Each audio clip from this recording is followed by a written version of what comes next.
And it is 7:16. It is time for our deep dive this morning. Today, we're going deep on Texas politics. The 89th legislature has been in session for more than a month now, and thousands of bills have been filed already. More than 2,000 were filed before it even started.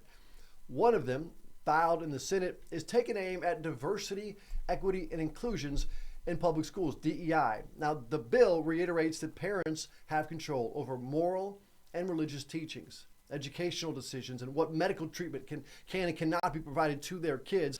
And it also, though, bans K through 12 schools from having DEI initiatives and hiring programs. It bans the teaching of gender identity.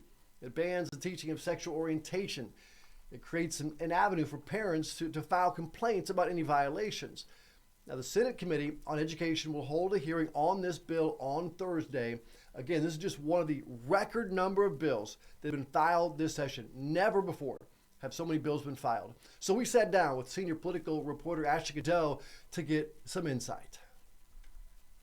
Well, there's so much to talk about that Ashley joined us right now. And Ashley, how do you even wrap your mind around all that's going on at the Capitol? Because it's changing day by day. Yeah, you just take a lot of notes and pay a lot of attention and drink a lot of coffee. That's how you get it done. Otherwise, yeah, it's all...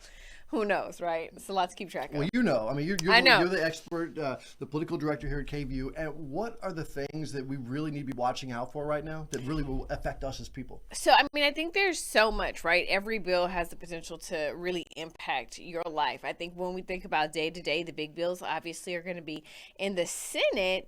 It's going to be the bills Lieutenant Governor Dan Patrick's top priorities, and those are listed kind of 1 through 40. He's set that aside. And then in the House, so those top bills, the lower the number, the bill number, the more important it is to either the speaker or the lieutenant governor.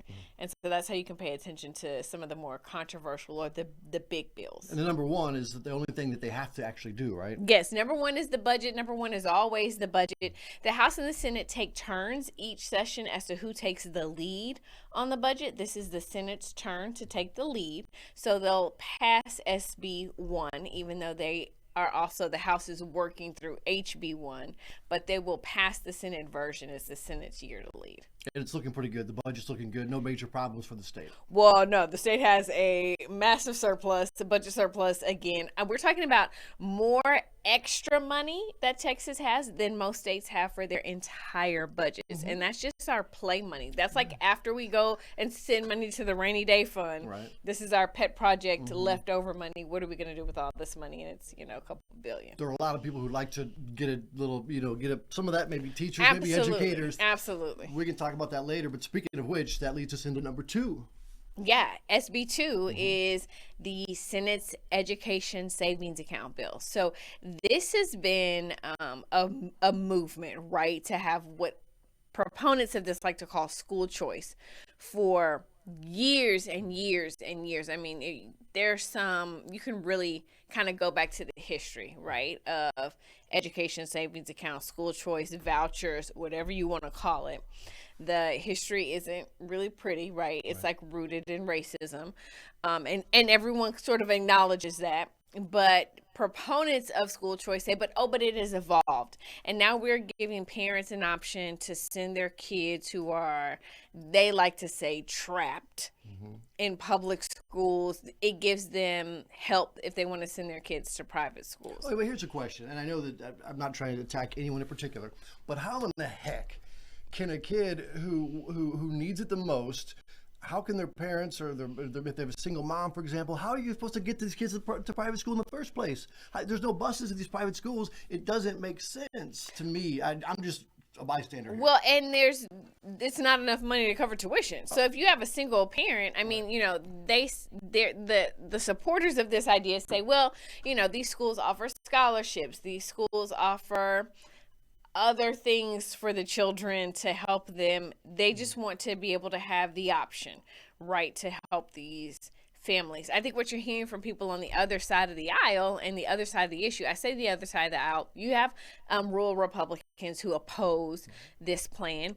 They see it as a handout. You'll hear terms like welfare for the wealthy, that this is just a coupon for them to get a discount on their private school tuition, which is already, expensive and limited, right? Because 100,000, is that right? 100,000 students, is that right?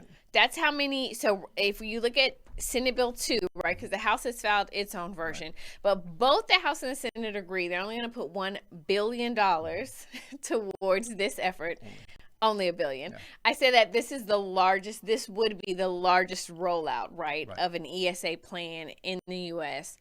That $1 billion does not come from the Foundation Schools program, which is what we use to fund our public schools. This is like $1 billion from that surplus, right, from that extra money that we talked about. Granted, it's all taxpayer money. It's all Texas money. Some people would say there are no separate pots. It's all money that could have been spent on something else. So, but that both chambers agree $1 billion is the cap. And so with the ESAs in Senate Bill 2, it's at least $10,000 per student. You get more money if the student has a disability. Right, yeah. But that will roughly fund 100,000 ESAs. And there's been so much pushback from public schools worrying about losing their money, quite frankly. And they're already underfunded because of recapture, which is a whole different year. I mean, that's just a long topic. It's a lot of topic. So Robin Hood, recapture. I mean, this is one of those things people have been yelling from the rooftop. So believe it or not, let's see, what session was that? Must have been 2019. They passed a bill and it decreased recapture. It decreased how much the school districts had to give back, but it's still a huge number. And so, this idea is, in Texas, you pay for schools with your property taxes. Any homeowner can look at their property tax bill and they can see that half or more than half of the money that they pay in property taxes, that's school taxes, that's school ISD taxes. And it's because the state only puts in so much money. The state doesn't pay for schools. The state doesn't pay for stadiums. Those are all your bonds.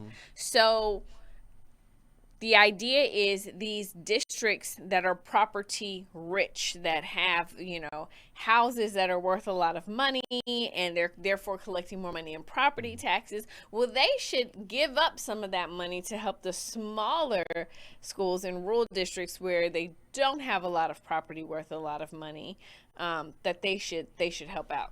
And this was judge approved years ago, but it's just a lot of people say it's time for an upgrade. It's time to change it up. Last session, there were bills that would have boosted public schools, would have given teachers raises, right? It passed the Senate flying colors, the regular sessions, special sessions. The Senate was all about giving teachers raises and all about giving teachers raises separately from passing an ESA or a voucher bill. The House put it together. And that's why everything died, right? So, and the Senate has done that again. They have a teacher raise bill, that's Senate Bill 26, was voted out of committee last week. And so we'll see what happens with that this time. The House also has its own public education bill separate from an ESA bill, but they're calling it the Texas two-step. Oh, okay. So you can do with that what you want as in terms of whether or not they're going to pass them both, and frankly, whether or not Governor Abbott is going to sign one without the other. So they really feel like Texas is behind. There are so many other states that already have an ESA program, that already have some version of this. And, it's again that narrative that there are children who are trapped in these schools that are failing them, that they need something extra. Now, it's interesting, if you've been in Texas for a long time, you know that the Republicans are in control. The Republicans dictate our school system, how much money the schools get, what the schools teach, like all of that. But then they're saying that, but the schools are failing. And I think that's where educators and rural Texans have a problem, because they are stuck doing what they are mandated to do. Private schools don't have those rules. Private schools do not have to serve every student. They can pick and choose who gets in and who doesn't. They don't have to take the vouchers. They won't have to take a voucher if they don't want to. They don't have to take disabled students. They don't have to take students with special needs. And there's no standardized testing. And so the things that you require public schools to do, you don't require private schools. And so some people have an issue with the playing field, but there are, senators like Senator Creighton who really believe this is best for a student. If I have a child who has, severe ADHD, or if I have a child with autism and I really want to send them to this school that specializes in this private school and they can get the help that they need, but it's just a little bit out of reach, or I really can't afford it, the state could help me. The state could help me get my child exactly what I need. If my child is being bullied every day and is fearful of their life to go to school, well, the state can help me take my kid out and put my kid in a better environment. You know, that I think is the mindset. And I don't think that they, you know, Senator Creighton, we talked, and I don't think that he is genuinely trying to get over on anyone or do something nefarious. I really don't. He seems very to genuinely believe in this as an option, and that you can do both, that you can take care of public schools and you can fund public schools, but you can also help the kids who need a little bit more help and need to be in a different environment. What else is the big thing you need to worry about or think about? I mean, it's so hard to wrap my mind around one thing because there are so many things, and it just depends on your priorities. I mean, if you really care about children learning, you know, all of American history, you may be concerned about the anti-DEI bill that would ban diversity, equity, and inclusion in K through 12 schools. I mean, it's become a bad word, right? Diversity has become a bad word. And so that's something you may be concerned about. If you just, you know, are a Texan who loves your day-to-day life, you may not be too keen on what's happening with the Texas lottery. Oh, yeah. And I mean, that's happening right now this week. Yeah, that's happening right down the street. So you may be concerned about whether or not you're going to be able to still enjoy Texas lottery. And buying it at least from your phone, which I used to do, and now it turns out. Oh, it's gone. That is, you can kiss that luxury goodbye, my friend. It was just so easy, though. You sit there and, I forgot to buy the Powerball. Boom, boom, boom. Well, we appreciate your time. Great insight right there. And for people who want to learn more about Texas politics, that you have a show on the weekends. What can they watch? Yes, they can watch Texas This Week. It airs Sunday mornings at 8:40 a.m. right on KVUE, and we talk to the lawmakers. We break down all of this, all of these issues. We try to issues is a word. Yeah. All right, our first guest. Thanks for having me. Thanks, Ashley. Appreciate it.